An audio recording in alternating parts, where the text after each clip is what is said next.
예수쟁이 예수로 세상 보기 세 번째 이야기입니다. 지난주에 제가 읽은 신문기사 가운데 한국의 기윤실이라는 게 있더군요. 기독교 윤리실천운동의 약자라고 합니다.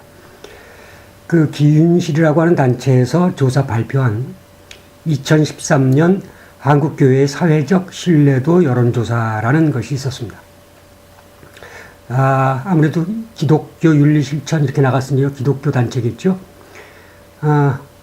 그리고 조사의 제목이 한국교회의 사회적 이렇게 나가는 거 봐서는 그 기독교, 특히 개신교 입장에서 개신교를 중심으로 한 조사인 것 같습니다. 여하튼 그 신뢰도 조사를 해봤더니 기독교 중에서 개신교를 신뢰한다는 응답은 19.4%였다고 합니다. 근데 반면에 신뢰하지 않는다가 44.6%나 됐고요. 그래서 보통이다 하는 게 36% 이렇게 나왔다고 합니다. 그러니까 기독교에 대한 한국 사회의 전반적인 인식이 신뢰하지 않는다는 쪽으로 거의 반 정도, 44.6%가 그렇게 응답을 했다고 하는 것이죠. 19.4%니까 10명 중에 2명 꼴만 그 개신교를 신뢰한다라는 것이고요. 각 다른 종교 들과 비교해 봤을 때는 제일 신뢰도가 높았던 게 카톨릭으로 29.2%가 나왔고, 그 다음이 불교 28%, 그 다음에 개신교, 유교, 원불교 이런 순서로 돼 있다고 합니다. 근데 중요한 것은 종교가 없는 사람일수록, 그러니까 자기가 무종교라고 하는 사람일수록 개신교에 대한 신뢰도가 낮았다는 거죠.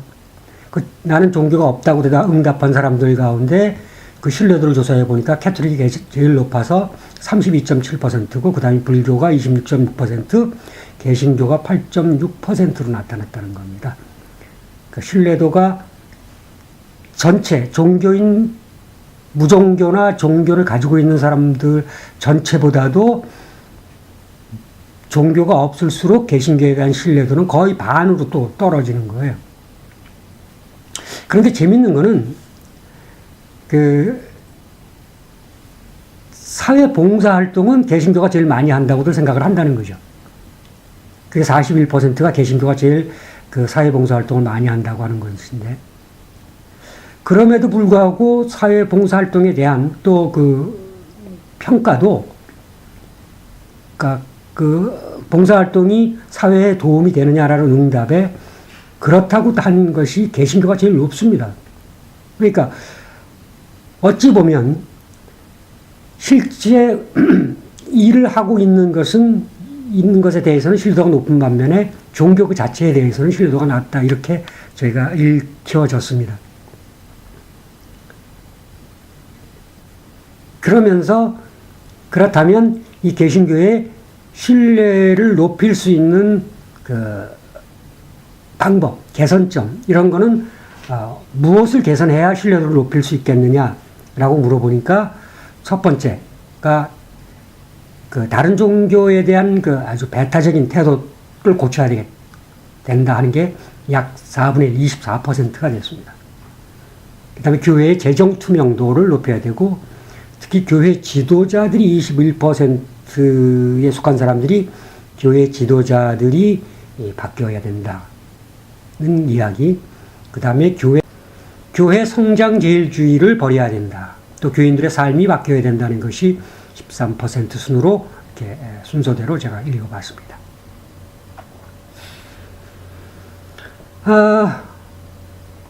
어찌 보면 이런 조사 결과, 즉 개신교의 신뢰도가 낮은 것, 그렇게 놀랄 만한 일은 아닌 것 같습니다. 개신교의 신뢰회복을 위해서 이렇게 개선적으로 지적된 문제들, 이를테면 타종교에 대한 배타적인 문제, 재정의 불투명성, 교회 재정, 그 다음에 목회자들의 문제, 교회 성장제일주의, 이런 것에 대한 부정적인 뉴스들 또는 그런 이야기들은 우리가 조금만 관심을 갖고 보거나 들으면 아주 굉장히 많죠. 게다가 예수천당 불신지옥 그러잖아요. 그렇게 좀 이렇게 그런 것을 외치고 다니는 좀 제 눈에는 볼 때는 좀 삐뚤어진 그런 광신자들 또는 툭하면 좌파 무슨 뭐 빨갱이 뭐 이런 말들 입에 달고 사는 그 기독교인들이 있습니다. 또 기독교를 믿는 사람, 그러니까 개신교를 믿는 사람, 교회를 나가는 사람과 안 나가는 사람이라고 하는 그런 구분을 즐겨하는 사람들. 그런 사람들 보면 저도 참 왜 저럴까 그런 생각이 절로 들 때가 있습니다. 그런 문제들이 정말 눈에 쉽게 뜨이죠. 그런데 이제 이렇게 고쳐야만이 교회들이 고쳐 나가야 되는 점에 대한 책임 문제를 지금 이 개선점에도 교회 지도자라는 말이 나왔습니다만은 많은 사람들이 목회자나 혹은 교회 교육 탓으로 이렇게 돌리는 사람도 있고 그것을 이유로 이렇게 꼽는데 저는 조금 시각이 틀립니다. 이런 문제에 대한 1차적인 책임은 예수 믿고 나는 예수를 구세주로 나의 그리스도다라고 믿거나 그렇게 믿거나 아직은 그 확신이 없더라도 여하튼 교회에 나가는 신자들 나는 교인이다. 기독교인이다라고 하는 그 신자들 목회자를 제외한 신자들 그러니까 평신도죠. 우리가 그래서 평신도 그러면 장로 무슨 뭐 집사 권사에 다 포함됩니다. 그러니까 목회자가 아닌 일반 평신도들에게 1차적인 책임이 있다라고 저는 생각을 합니다. 왜냐하면 기독교에 대한 내가 왜 예수를 믿느냐는 것에 대한 제대로 된 이해 또 성서에 대한 바른 이해를 위해서 자기가 공부를 이렇게 잘 안 하죠.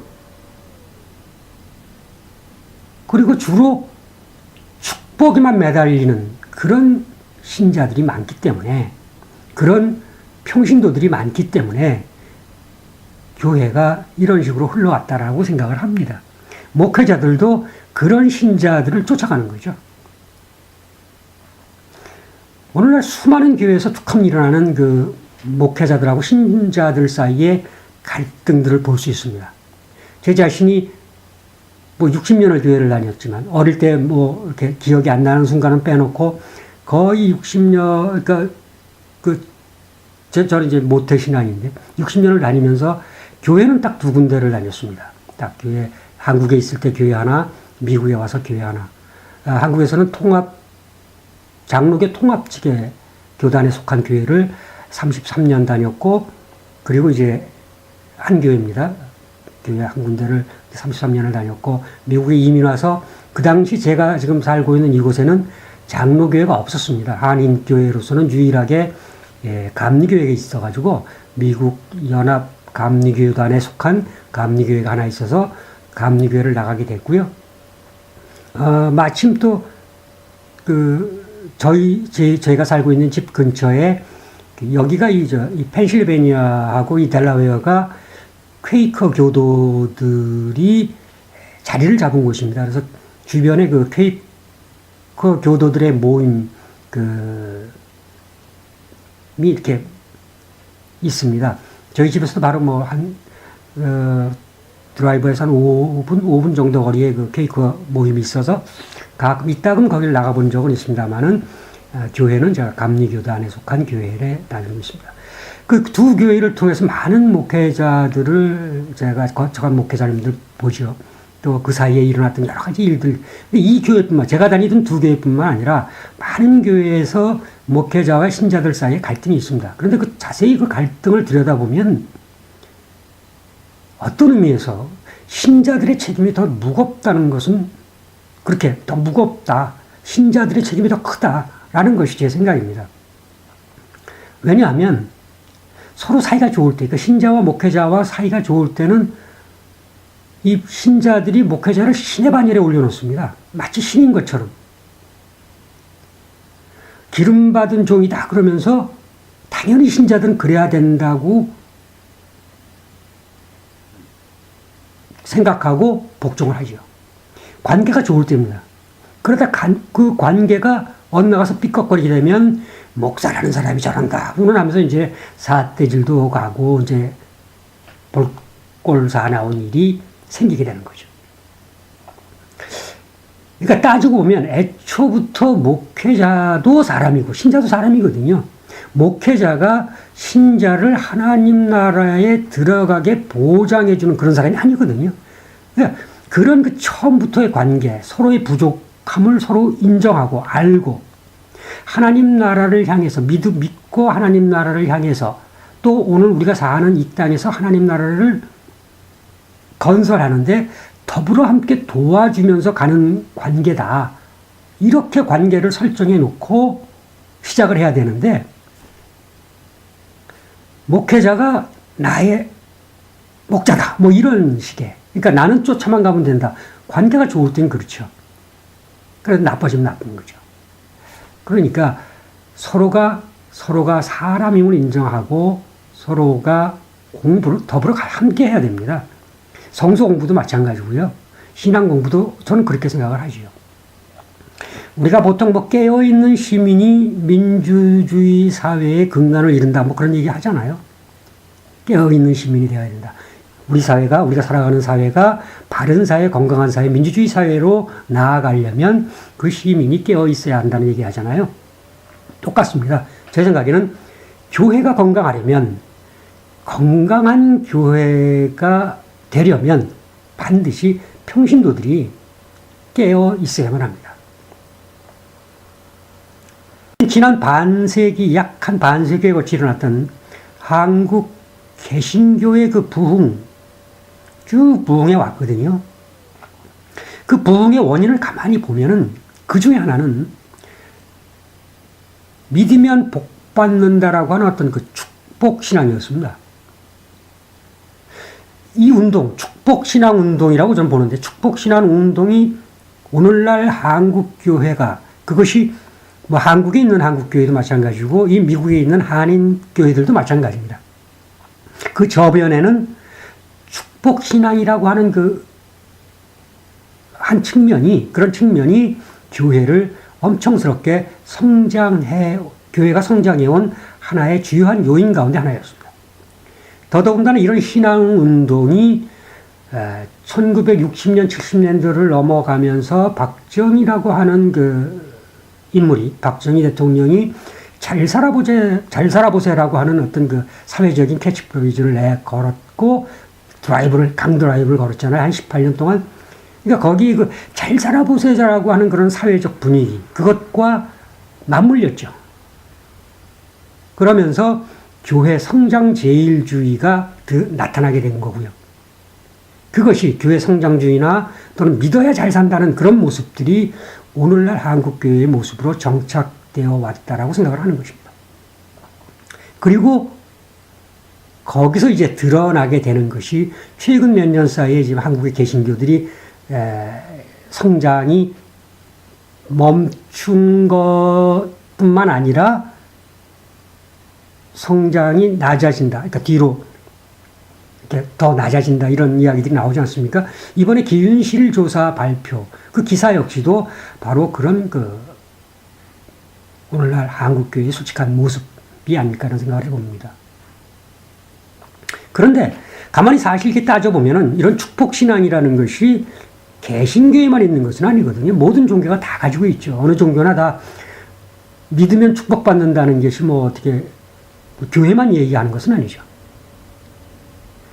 이를테면 저희 할머니들, 우리 증조 할머니들이 정한수 한 그릇 떠다 놓고서는 이렇게 달에다 빌고 빌잖아요. 그 전부 다 축복을 바라는 거 아니겠어요? 자식들에 대한 건강, 또 재물에 대한 욕구, 이런 기나리들이 그런 할머니들의 정한수 신앙서부터 시작해서 자연신을 섬긴다든가 동물신을 섬긴다든가 그런 원시신앙 또는 불교나 천도교, 이슬람교 등등 소위 말하는 고급 종교들 모두 다 축복을 이야기하지 않는 종교가 있습니까? 축복을 기원하지 않는 종교가 어디 있겠습니까? 있죠. 그런데 왜 개신교의 축복신앙에 대해서 문제가 있다라고 생각하냐 하면 좀 심한 말로 하면은 그 축복 신앙을 내세우는 것이 좀 뻔뻔한 지경까지 이르렀다고 저는 생각을 하는 거죠. 너무 뻔뻔한 지경까지 올라섰다. 부끄러움을 모르는 지경까지 올라섰다. 그것이 한국교회가 한국 사회에서 또는 한인들 사회에서 신뢰를 받지 못하는 그런 까닭이 아닐까라는 생각을 해보았습니다. 우리가 불교 사찰, 그러니까 절에 가면은 그 대웅전 뒤에 있는 그 칠성각 그런 거 보신 적 있을 겁니다. 산신각도 있고 독성각이라는 것도 있는 그런 삼성각이라고 하는데 제일 많은 것이 칠성각이죠. 그게 원래 그 다른 나라 불교에는 없는 우리 한국에 있는 불교의 모습이거든요. 그게 원래 불교적인 것이 아니니까 이게 뭐 한국으로 넘어가면서 중국인들이나 한국인들만이 갖고 있던 어떤 그 정서, 그 민중 정서랄까, 민족 정서랄까, 그런 정서 속에 있는 어떤 비나리가 있거든요. 복을 비는. 그런 것을 불교가 받아들인 거죠. 그러니까 칠성각, 그 절에 있는 칠성각에 있는 칠성진이라는 것은 칠성진이 하는 일이라는 게 그 농경 사회에서 제일 중요한 게 비니까 비를 내려주는 것을 주관하고 또 사람의 삶을 연장시켜주고 오래 살게 해주고 또 병을 없애주고 뭐 돈을 많이 벌게 해서 부자가 되게 해준다든가 그런 일을 한단 말이죠. 그러니까 칠성각에 와서 칠성신에게 빈다는 것은 축복을 비는 일이죠. 잘 먹고 잘 살고 오래 살고 나보다 더 잘 살고 그런 거 비는 거죠. 그런데 원래 불교적인 것이 아니니까 대웅전 뒤뜰에다 이렇게 뒤뜰에 조그맣게 이렇게 밀려 있는 거죠. 조그맣게 밀려서 작게. 그래서 불교 쪽에서는 그 개인적인 축복은 뒤뜰에 가서 칠성각에 좀 빌고 대웅전에 모셔진 부처님 앞에서는 좀 남을 위해서, 이웃을 위해서 한번 빌어볼래? 뭐 그런 모습처럼 여겨지는 거죠, 제 눈에. 그만큼 그 본래적인 모습이 아닌 것, 불교의 그 본래적인 모습, 깨달음이랄지 부처가 된다든지 하는 그런 본래적인 모습과는 다른 거지만 사람의 본성 누구나 잘 되기를 비는 마음이 있으니까 그런 것은 뒤뜰에 가서 빌고 와라 하는 그렇게 좀 그런 뜻으로 이제 받아들여지지만 개신교들이 지난 몇십 년 동안에 한 일들을 보면 이 칠성각을 바로 목사들이 서 있는 그 설교 재단에 모셔놓고 있는 그런 아주 부끄러움을 모르는 아주 뻔뻔스러운 일들을 해왔죠. 그리고 오늘날도 하고 있다고 저는 생각을 합니다. 아주 좋은 예가 내 영혼이 잘됨 같이 범사에 잘되고 강건하기를 원하노라. 이게 누구 캐치프레이즈입니까? 조영기 목사, 순복음교회 조영기 목사가 잘 쓰는 말 아닙니까? 삼박자 축복이 기본 원리죠. 내 영혼이 잘됨 같이 범사에 잘되고 강건하기를 원하노라. 내 영혼이 잘된 같이 영혼의 축복을 받고 범사가 잘되고 모든 장사가 잘되고 돈 벌고 강건하라. 건강의 축복을 내려주겠다. 이 세 가지, 이게 삼박자입니다. 영혼 축복, 사업 축복, 건강 축복. 그렇게 해서 오늘날의 순복음교회가 이루어진 거 아니에요? 1960년대 순복음교회가 서대문구 은평동 그쪽에서 시작할 때, 천박교회로 시작할 때부터 시작해서 오늘날까지 성장 과정을 보면 한국 사회가 변해온 모습과 굉장히 맞물려서 함께 이렇게 나오고 있습니다. 그 순복음교회의 문제는 오늘날 한국 사회의 문제, 우리 한인 사회의 문제를 함축적으로 나타나는 현상이라고 저는 생각을 합니다. 요즘 그 조영기 목사에 대한 뉴스가 종종 뜨는데 그분이나 그분을 따르는 사람들에게는 그분이 개인적인 고난을 받고 있다라고 생각을 하겠지만 정상적인 예수 그리스도에 대한 정상적인 신앙, 정상적인 사고를 가진 사람이라면 조영기 목사에 대한 어떤 정죄의 모습이라고까지도 얘기할 수 있다고 저는 생각을 하고요. 그것이 오늘날 한국과 교회를 위한 불신뢰의 채찍과 맞아서 이렇게 대비될 수 있다. 이런 생각을 해봅니다. 조영기 목사가 얘기한 내 영혼이 잘된 같이 범사가 잘되고 강건하기를 원하노라고 하는 말은 요한 3서 2절에 나오는 말인데, 이 요한 3서는 신약성서 27권 가운데 25번째 나오는 책인데요. 그러니까 요한이 쓴 요한 1서, 2서, 3서 세 권이 있습니다만, 신구약 66권을 통틀어서 가장 짧은 성경책입니다. 한 장, 단지 한 장으로 되어 있고 그 한 장이 15절로 이루어진 성경책입니다. 요거 읽는데 1분도 채 1분 정도밖에 안 걸리는 아주 정말 제일 짧은 그 성경책인데, 거기에 나오는 게 2절에 나오는 그 이야기인데, 1절이 뭐냐면 장로인 나는 사랑하는 가이오 곧 내가 참으로 사랑하는 자에게 편지하노라, 뭐 그렇게 시작을 하는데, 장로인 나 요한은 가이오라고 하는 사람에게 편지를 보내는 거예요. 장로인 요한이. 그러니까 내가 가이오 너에게 편지를 안 쓴다. 부모님 전상서 이렇게 이제 쓰는 하고 똑같습니다. 부모님께 드립니다. 사랑하는 당신께 드립니다라고 하는 편지 인사글. 그 다음에 2절이 바로 사랑하는 자여 내 영혼이 잘된 같이 내가 범사에 잘되고 강건하기를 내가 간구하노라. 이게 2절이죠. 자, 그러면 우리가 편지 쓸 때 어떻게 씁니까? 사랑하는 당신에게 늘 건강하기를 바랍니다라든지 잘되기를 바란다든지 그렇게 쓸 거 아니에요. 당연히 인사말이죠. 이건 다분히 그저 인사성 말입니다. 중요한 것은 4절에 나오는 내가 내 자녀들이 진리 안에서 행한다 하는 것을 듣는 것보다 더 기쁜 일이 없다. 뭐 이런 건데요. 그 3절도 진리 안에서 너희들이 산다고 하니까 이보다 더 기쁜 일이 어디 있느냐. 그러면서 어떤 것이 예수 믿는 사람으로서 할 수 있는 일이냐 하는 것을 아주 간단하게 쓰고 있습니다. 뭐냐? 나그네 된 자들에게 신실하게 잘 행하라. 악한 것을 본받지 말고 선한 것을 본받으라.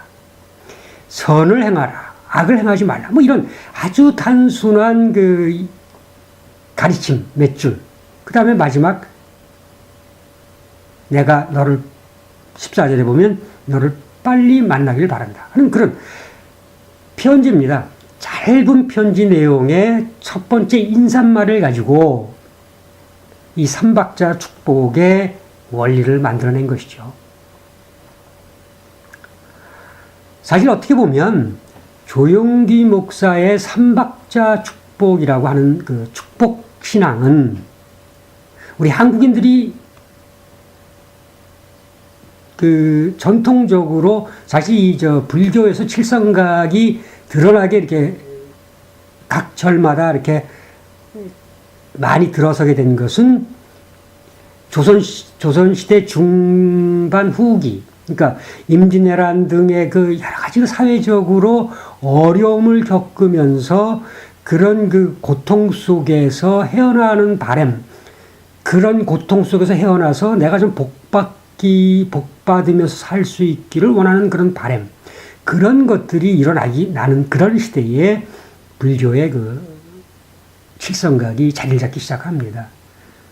이 조영기 목사의 삼박자 축복신앙이라고 하는 것은 우리가 6.25를 겪고 또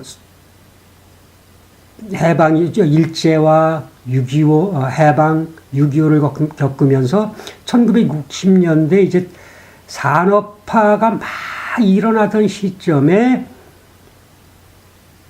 불기 시작한 도시빈민이라든지 농촌사회의 농촌의 빈궁 현상이라든지 그런 그 사회적인 문제와 맞물려져서 축복을 비는 한국적인 전통적인 어떤 그 기복신앙과 맞물려진 그런 문제가 첫 출발입니다. 그것이 맞아떨어진 거죠. 그 조용기 목사가 시작했던 그 서대문 그 당시는 그러니까 소위 그 지금의 그 신문로 일대의 그 판자촌들을 헐어서 그 몰아낸 것이 그 당시 이제 서대문, 지금의 은평구 쪽입니다. 서대문구, 네요. 그쪽을 중심으로 해서 이 조용기 목사의 천막교회가 이제 일어나게 되고, 여하튼 그런 그 시대의 그 한국 사회가 변해가는 과정 속에서 이 조용기 목사의 삼박자 축복이 이제 맞물리면서 이렇게 성장의 그 한 축을 이룬 것이지만 그것이 교회 전체 교회의 일반화되는 그런 순간 교회의 퇴행, 교회의 후퇴는 자명하게 우리가 갈 수밖에 없는 그런 현상이 하나로 드러나게 됐다, 이렇게 볼 수 있겠습니다. 사실 부라고 하는 게 그렇지 않습니까? 세상에 부자가 한 명 생겨나면 가난한 자가 10명이 생겨난다는 그런 말이 있습니다. 이게 하나님의 축복, 부는 뭐 물론 하나님의 은총이고, 부를 누리는 것은, 정당한 부를 누리는 것은 분명히 하나님의 축복이고 하나님이 주신 은총인 것은 틀림없습니다. 그러나 부를 누리는 사람은 가난한 사람 10명에 대한 관심을 가져야만 당연한 것입니다.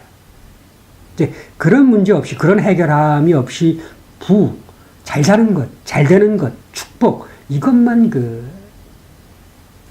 유난히 강조하는 그런 종교는 잘못된 것이고, 그런 신앙은 잘못됐다라고 저는 생각을 하고요. 그런 모습을 가지고, 그런 모습을 지닌 교회는 문제가 있다라고 저는 생각을 하는 것이죠. 그런데 사실 이런 문제들을 예수 얘기를 좀 하겠습니다. 예수가 기본적으로 당신께서 본격적인 사역을 나가기 전에 이미 이런 것을 선포를 했습니다. 이런 것은 아니다. 내가 선포하는 하느님 나라는 이런 것이 아니다라고 분명히 출발선에서 이렇게 선을 긋고 시작을 하셨거든요, 예수는. 그러니까 그런 그 성서를 제대로만 우리가 본다 그러면 무엇이 진실이고 무엇이 잘못된 것인지를 쉽게 알 수 있다는 것이죠. 오늘 우리가 살아가는 사회 현상을 제대로 보려면, 성서를 제대로만 보면, 저는 정말 참다운 예수쟁이들이 사회에 신뢰를 받지 않을 수 없다라고 저는 생각을 하는 것이죠. 그런 예수쟁이들이 모인 교회라면 당연히 그 사회의 모든 구성원들의 신뢰를 받아야 된다고 저는 생각을 합니다. 예수가 얘기했던 것은, 예수가 지난 시간에 우리가 지난번 이야기에서 예수가 광야에서 받았던 시험 얘기를 했습니다.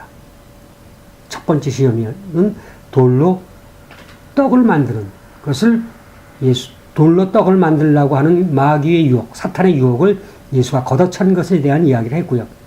두 번째 유혹은 사탄이 예수에게 이런 유혹을 합니다. 당신이 하나님의 아들이거든 뛰어내려봐라. 성전 꼭대기에서 뛰어내려봐라. 그러면 하나님이 천사들을 시켜서 너를 시중들게 할 것이니까 그 천사들이 너를 받들어서 너의 발이 돌에 부딪히지 않게 한다. 그렇게 하지 않겠느냐. 그러니까 네가 진짜 하나님 아들이면 뛰어내려봐라. 그런 얘기를 하거든요. 근데 이 말, 마귀가 인용한 있던 이 성서는 바로 시편 91편에 나오는 말입니다. 시편 91편에 보면 여호와는 나의 피난처시라고 하고 지존자를 너의 거처로 삼았으므로 내가 말하기를 화가 내게 미치지 못하여 모든 재앙이 내 장막에 가까이 오지 못하리니 그가 너를 위하여 그의 천사들을 명령하여 내 모든 길에서 너를 지키게 하심이라 하는 그런 말이 나옵니다.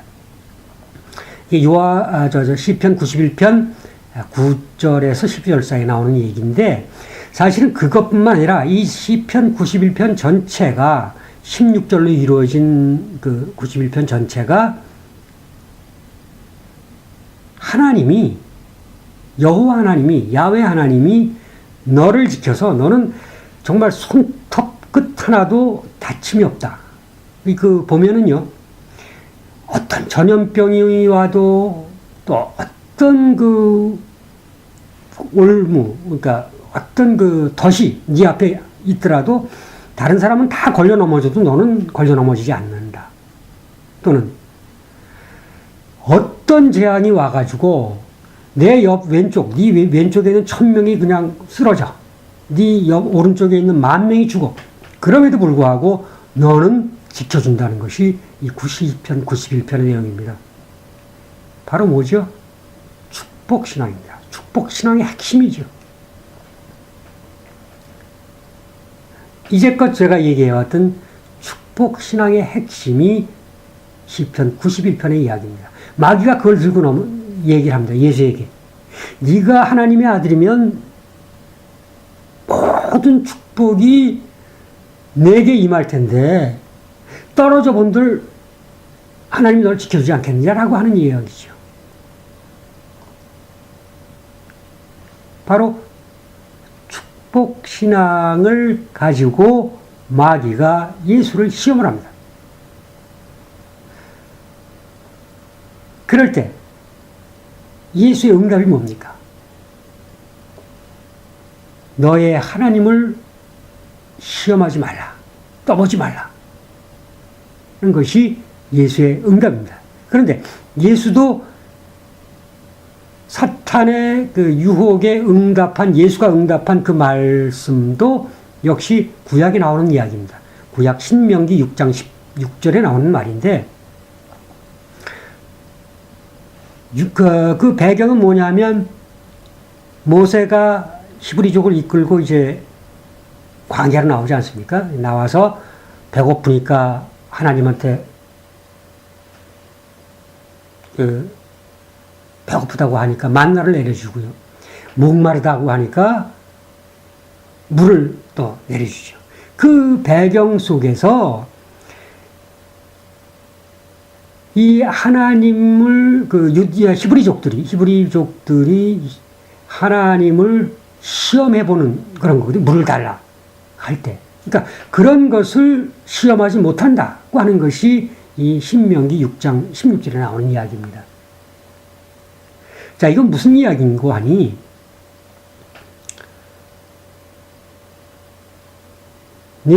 사탄이 예수에게 네가 신의 아들이면 이렇게 해봐라, 떨어져 봐라, 도와주지 않겠느냐 하는 것인데, 하나님은 도와준다고요.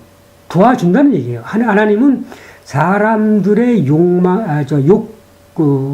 비나리, 사람들이 기도하는 것, 사람들이 내가 원하는 것, 내가 살아가는데 이런 문제들을 해결해 달라고 하는 그런 것에 대한 응답은 하시되, 그 응답의 조건으로 이러이러한 기적을 보여주십시오 하는 것, 그런 것은 사람이 해서는 안 된다는 이야기입니다. 사람이 쉽게 얘기하면 기적이라는 것은, 축복이라고 하는 것은, 자, 축복이 보통 우리가 바라는 축복들이 있잖아요. 그러니까 내가 아주 정말 배고파 죽겠는데 나에게 억만장자가 되게 해달라든지 그런 어떤 기적들을 바라지 않습니까? 그런 축복이나 기적들이 하나님의 편에서 보면은, 신의 편에서 보면 전혀 필요 없는 거거든요. 왜? 누구라도 나는 사랑한다고 하는 것이 이 성서에 나오는 신입니다. 야훼 신, 하나님이 신인데, 신의 입장에서 보면 누구나 다 사랑해요. 사랑하는 것은 신의 입장에서는 다 베풀어 준다는 것이요. 그래서 그것이 인간의 입장에서 내가 이걸 보여주면 내가 믿겠다고 하는 그런 전제로 다를 수 있는 것은 아니라고 하는 것입니다. 예수가 얘기하는 바로 그런 것입니다. 축복을 기적으로 바라거나 네가 나를 믿었기 때문에 너에게 축복을 준다, 그런 것과는 별개라는 이야기입니다. 다만 우리가 하나님을 믿고 예수 그리스도를 믿고 내게 내려주시는 축복을 믿는 그 마음으로 내가 어떻게 노력해 나갈 수 있느냐 하는 것이 예수 그리스도의 이야기죠. 이건 뭐냐면 하나님의 일을 너희 머릿속에서 그리지 말라는 이야기입니다. 믿음으로 너희가 너희 수준의 일들을 꾸준히 해 나가라는 것이죠. 이것은 예수의 그 3년 동안 또는 1년 동안 예수가 1년이나 3년, 그건 뭐 학자들에 따라 다 틀리고 이야기하는 사람마다 틀리지만 여하튼 예수의 공생애에서 줄기차게 이야기하는 것은 그렇습니다.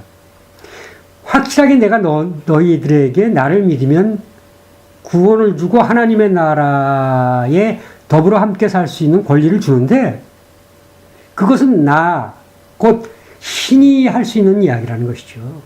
신의 영역의 문제는 신의 영역의 문제고 단지 믿고 우리에게 할 수 있는 것들을 하라는 것입니다. 우리가 할 수 있는 능력 안에서 우리의 최선을 다하는 것이 우리가 하나님에 대한 제대로 된 응답이라는 것입니다. 아주 쉽게 설명을 하나 드리면 예수는 문둥병자를 고칩니다. 사실 뭐 요즘에 문둥병자가 고쳐지는 게 기적입니까? 아니죠. 그 당시 사람은 기적이었지만. 그렇죠. 기적을 베풉니다. 그리고 고쳐진 문둥병자에게 이야기를 합니다. 또는 우리가 잘 아는 그 가늠한 여자에 대한 비유가 있지 않습니까? 가늠한 여자를 돌로 쳐라 뭐 이제 그러면서 죄 없는 사람이 돌로 쳐라 하니까 아무도 안 쳤다 뭐 그런 얘기도 성서에 나오잖아요. 그런 이야기를 읽을 땐 저는 그런 생각이 들죠. 야, 그 당시 사람들은 참 착했다. 요즘 사람들이면 아마 너나 없이 먼저 돌로 쳤지 않았을까라는 생각을 해요. 뻔뻔스럽잖아요. 그 당시에는 그런 말을 가지고 양심의 가책을 받았다는 것이죠. 어쨌거나 그렇게 용서해준 가늠한 여자나 문둥병자에게 예수가 한 얘기가 뭡니까? 가라. 이었습니다. 어디로? 네가 살던 곳으로 가라 하죠. 그런데 상황을 놓고 가만히 보자고요. 그 당시 상황, 예수가 가라는 상황은 하나도 바뀌지 않습니다. 예수가 가라고 하는 그런 상황은 전혀 바뀌지 않은 상황으로 던져버리는 것이거든요.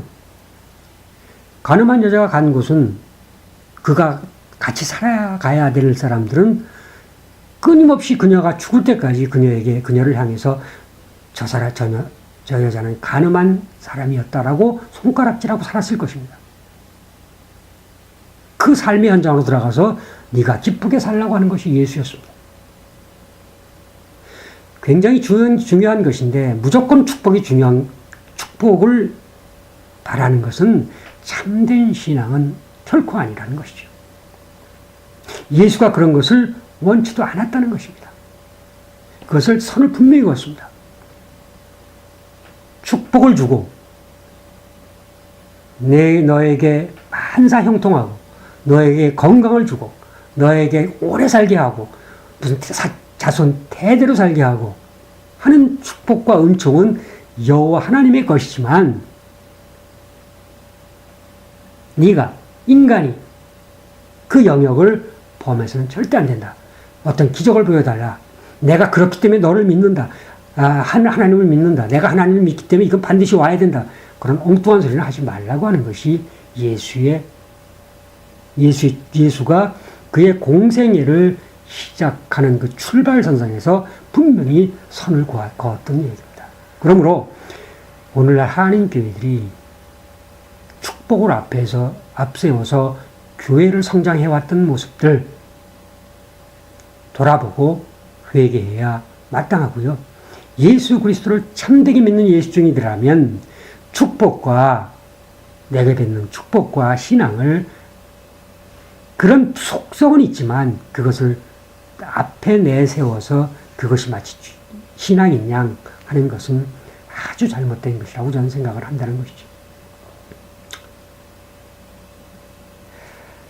내친 김에 한 가지 더 말씀을 드리면 예수의 마지막 시험, 예수가 사탄에게 받은 마지막 시험은 내게 무릎을 꿇으면 세상을 다 너에게 준다. 그런 이야기를 이제 마귀가 시험을 하죠. 무릎을 꿇으면 다 세상을 너에게 주마. 그러니까 예수의 응답이 뭡니까? 주님이신 너의 하나님만을 경배하고 하나님만을 섬겨라. 네가 아니라는 거지. 그러니까 이게 뭐냐면 중간에 완장찬 사람들은 안 된다는 이야기입니다. 예수가 우리에게 선언한 것은 하나님 이외에는 누구에게도 어떤 권력에도 무릎을 꿇지 말라고 하는 그런 대답이었죠. 그런데 오늘날 우리 교회, 우리들이 살아가는 모습들, 예수를 믿는 사람들이 살아가는 모습들을 보면 수많은 곳에 무릎을 꿇고 살죠. 수많은 권력들에게 무릎을 꿇고 삽니다.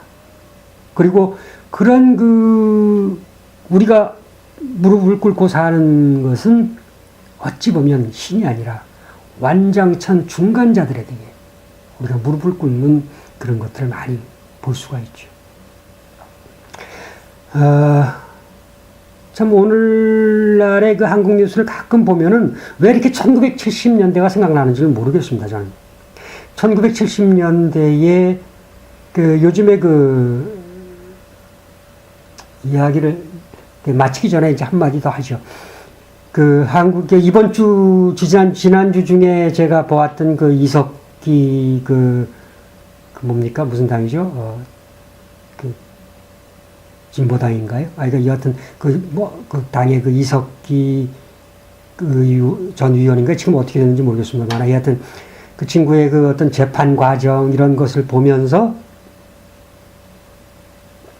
또 그런 한국 상황에서, 요즘에 가끔 엉뚱당뚱한 이야기하는, 좀 뻔뻔스러운 이야기하는 친구들 많잖아요. 완장찬 사람들.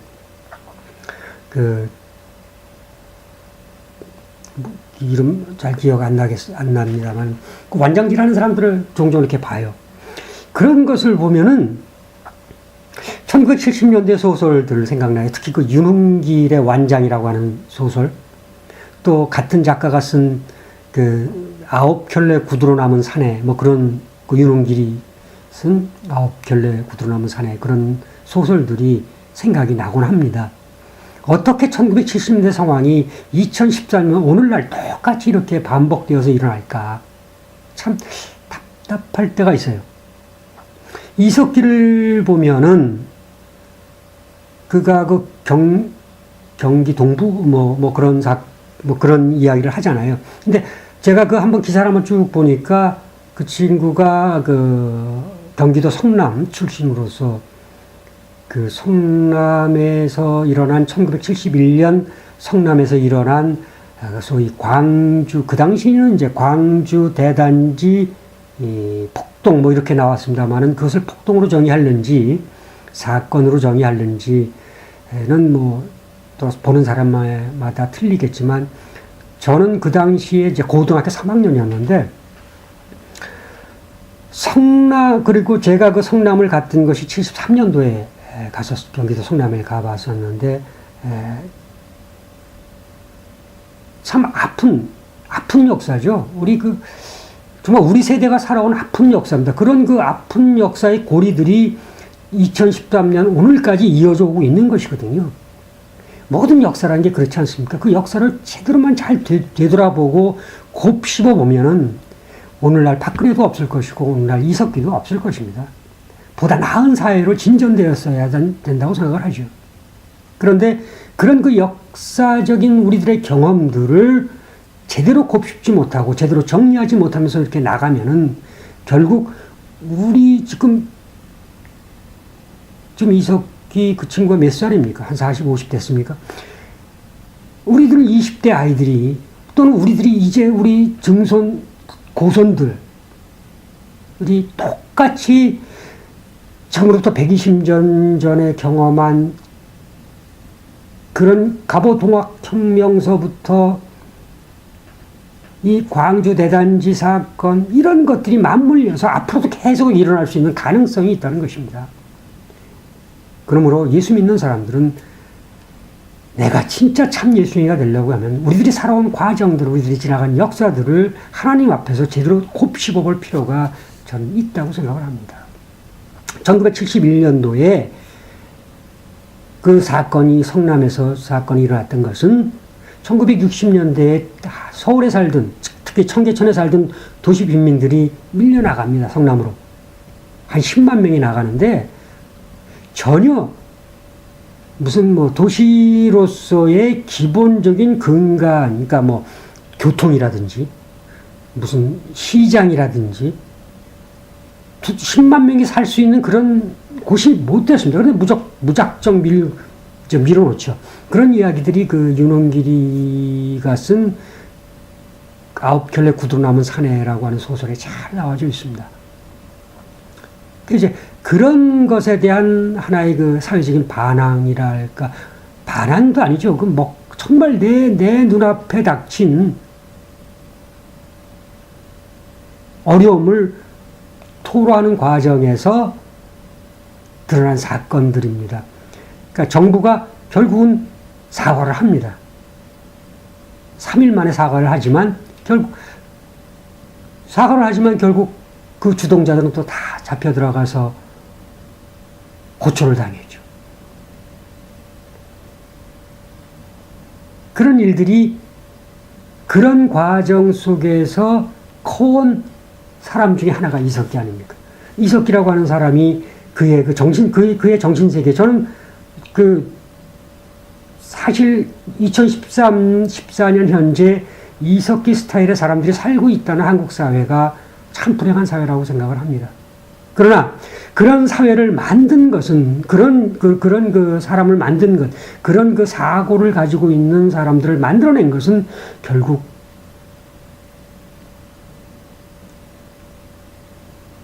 오늘날 성장된 교회가 책임을 져야 되고, 오늘날 한국의 대통령으로 있는 박근혜나 그의 아버지 박정희가 책임을 져야 할,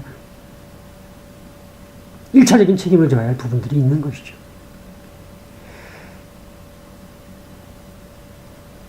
세 번째 이야기 이렇게 마치도록 하겠습니다. 우리가 살아가는 아주 작은 그 이웃들과의 관계뿐만 아니라 나라의 살림살이까지도 우리가 예수쟁이들이 제대로 된 믿음만 가지고, 제대로 된 예수에 대한 바램을 가지고만 쳐다본다고 하면 우리 사회가 훨씬 더 좋은 쪽으로, 더불어 함께 많은 사람들이 살 수 있는 쪽으로 갈 수가 있습니다. 교회의 신뢰도 엄청나게 높일 수가 있습니다. 그리고 저는 예수를 믿는 것이 떳떳하고 바람직하고 누구나 다 예수를 믿으라고 전도하고 싶습니다. 그러나 바른 것을 가지고 바르게 전도해야만 참다운 교회가 성장하리라고 저는 생각을 합니다. 오늘도 좀 횡설설하긴 했습니다만 세 번째 이야기 여기까지로 마치도록 하겠습니다.